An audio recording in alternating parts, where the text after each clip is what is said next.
Tú que ya tienes la edad, que los años has cumplido, los de la tercera edad te decimos bienvenido. Empezarás a vivir otra etapa de tu vida,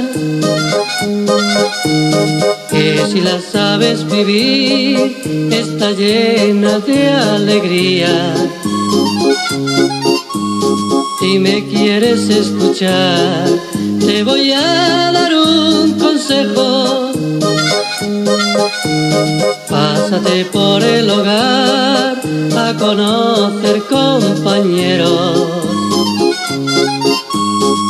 Jubilado, pensionista, no mires nunca hacia atrás, dando vueltas al pasado no tendrás felicidad.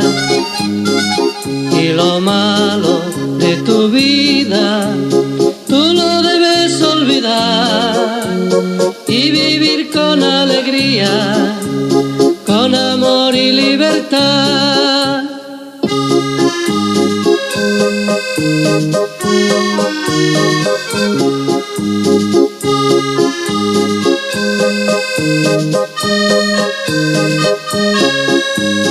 Tú no debes consentir que te controlen tu vida.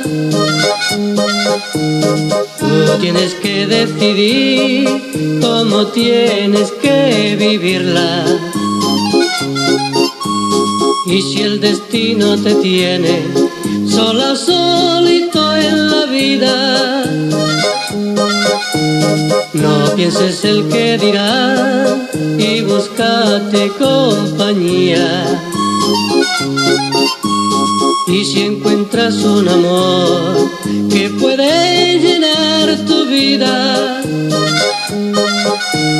puedes volverte a casar, no hagas caso a lo que digan.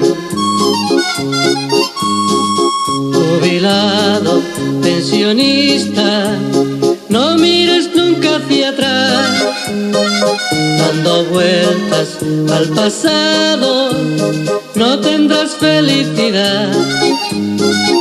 Y lo malo de tu vida tú no debes olvidar y vivir con alegría, con amor y libertad.